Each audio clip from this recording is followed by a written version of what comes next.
அனைவருக்கும் வணக்கம். வெள்ளைக்காரனை விரட்டிவிட்டு நாம் சுதந்திரம் பெற்றதாக பெருமைப்பட்டுக் கொள்கின்றோம். அது உண்மைதான். ஆயினும் வெள்ளைக்காரனால் நம் நாடு அடைந்த பயன்கள் எண்ணில் அடங்காதவை. அதை பற்றி இந்த வீடியோவில் நாம் பார்ப்போம். பிராமணனுக்கு மட்டுமே கல்வி கற்க உரிமை உண்டு எனவும், சத்திரியனுக்கு மட்டுமே நிலம் மற்றும் அரசனாக உரிமை உண்டு எனவும், வைசியனுக்கு மட்டுமே வியாபாரம் செய்ய உரிமை உண்டு எனவும், சூத்திரன் இவர்களுக்கு அடிமையாக இருந்து வேலை செய்ய வேண்டும் எனவும் இருந்த இந்து மனு தர்ம சட்டத்தை பிரிட்டிஷார்கள் ஏற்றுக்கொள்ளாமல், சட்டம் என்றால் அனைவரும் சமமாக இருக்க வேண்டும் என்ற அடிப்படையில் 1773 பிரிட்டிஷ் அரசு சட்டத்தை எழுதத் தொடங்கியது. அதன் விளைவாக சத்திரியர்கள் மட்டுமே சொத்து வைத்துக் கொள்ள உரிமை இருந்ததை 1795 அனைவரும் சொத்தை வாங்கிக் கொள்வதற்கான உரிமை வழங்கப்பட்டது. 1804 பெண் சிசு கொலை தடுப்புக்கான அரசாணை வெளியிடப்பட்டது. 1813 கொத்தடிமைகள் ஒழிப்பு சட்டம் கொண்டு வரப்பட்டது. பிராமண பெண்ணை கெடுத்த சூத்திரன் கொல்லப்பட வேண்டும்.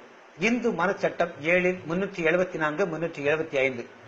ஒரு பிராமணன் காம இச்சை தர சூத்திர பெண்ணோடு உறவு கொள்ளலாம். ஆனால் அதன் விளைவாக குழந்தை பிறந்து உயிரோடு இருந்துவிட்டால் பிணம் போன்றதே ஆகும். இந்து மனு சட்டம் 9 178.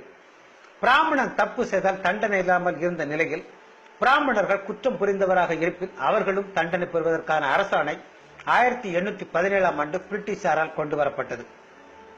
சூத்திரப்பெண் திருமணம் முடிந்த அன்றே பிராமணருக்கு பணிகள் பல செய்ய 7 நாட்கள் கோவிலில் இருக்க வேண்டும். அதை பிரிட்டிஷாரின் அரசாணையின் மூலம் 1819 முடிவிற்கு வந்தது.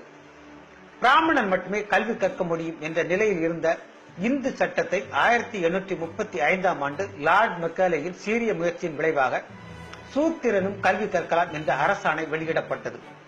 சூத்திரனுக்கு முதலில் பிறக்கின்ற ஆண் குழந்தையை கங்கா நதியில் தள்ளிவிட்டு கொள்ள வேண்டும் என்ற கங்காதானத்தை 1835 பிரிட்டிஷாரின் அரசாணை முடிவிற்கு கொண்டு வந்தது.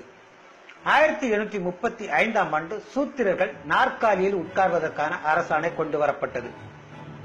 1868 பிரிட்டிஷ் அரசாங்கம் இந்து மனு தர்ம சட்டத்தை தடை செய்ய உத்தரவு பிறப்பித்தது. கணவன் இறந்தால் அவன் மனைவி உடன்கட்டை ஏறும் சட்டத்திற்கு முற்றுப்புள்ளி வைத்ததும் பிரிட்டிஷ் அரசுதான். இந்தியாவை மட்டும் பிரிட்டிஷார்கள் ஆளவில்லை என்றால் சூத்திரர்களுக்கு கல்வி இல்லை. சூத்திரனின் அடிமை சங்கிலியை உடைத்த பிரிட்டிஷாரின் நற்பணிகளை நன்றியுடன் நினைவு கூறுவோம். கொஞ்சம் அவசரப்பட்டுத்தான் சுதந்திரம் வாங்கிவிட்டோம். இன்னும் ஒரு 50 வருடங்கள் கழித்து வாங்கியிருக்கலாம்.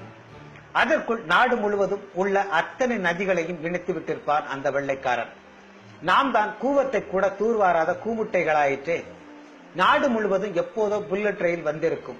நாம் இப்போதுதான் மீட்டர் கேஜ்களை பிராட் கேஜ்களாக மாற்ற போராடி கொண்டிருக்கின்றோம். ஊட்டி ரயில் பாதையை எப்போதோ இருவழி பாதையாக மாற்றியிருப்பான் அந்த வெள்ளைக்காரன். நாம் இன்னும் தண்டவாளத்தில் சரிந்த மண்ணை வாருவதற்கு டெண்டர் விட்டுக் கொண்டிருக்கின்றோம். நாடு முழுவதும் வெள்ளைக்காரனால் கட்டப்பட்ட ஆயிரக்கணக்கான கட்டிடங்களும் பாலங்களும் அணைகளும் அப்படியே இருக்க, முந்தா நாள் கட்டிய ஏர்போர்ட் கட்டிடம் 10 முறை விழுந்துவிட்டது.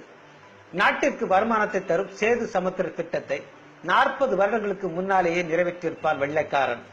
பணம் பிடுங்கும் பச்சோந்தி கல்வி நிறுவனங்களுக்கு பதிலாக நாடு முழுவதும் ஒரே மாதிரியான கல்வி முறை வந்திருக்கும். நாம் இன்னும் சமச்சீர் கல்விக்கும் இடஒதுக்கீட்டிற்கும் போராடி கொண்டிருக்கின்றோம். வெள்ளைக்காரனால் அடிமைப்பட்ட அத்தனை நாடுகளும் இன்று உச்சத்தில் இருக்க, நம் நாடு மட்டும் பாதுகாப்பின்றி வயிற்று பசிக்கும் வாழ்க்கை பசிக்கும் மக்களை பறிகொடுத்துக் கொண்டிருக்கிறது. அடித்து வாங்க சக்தி இல்லாமல் அழுது வாங்கிய சுதந்திரம் என்பதால் ஆளாளுக்கு விளையாடி அக்கறையின்றி தூக்கி எறிந்து கொண்டிருக்கின்றோம்.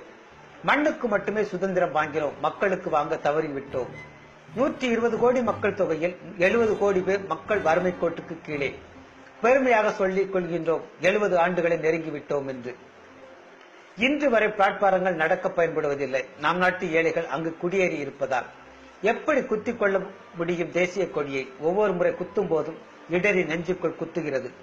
நம் நாட்டு பெண்களை கூட்டம் கூடி கற்பழிக்கும் வரை, நம் நாட்டு குழந்தைகள் தெருவில் நின்று பிச்சை கேட்கும் வரை, நம் நாட்டு பெண் சிசுக்கள் கள்ளிப்பாலில் சாகும் வரை நமக்கெல்லாம் அருகதை இல்லை சுதந்திர நாடென்று சொல்லிக் கொள்ள.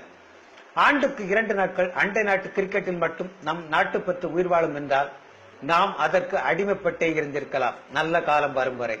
நன்றி.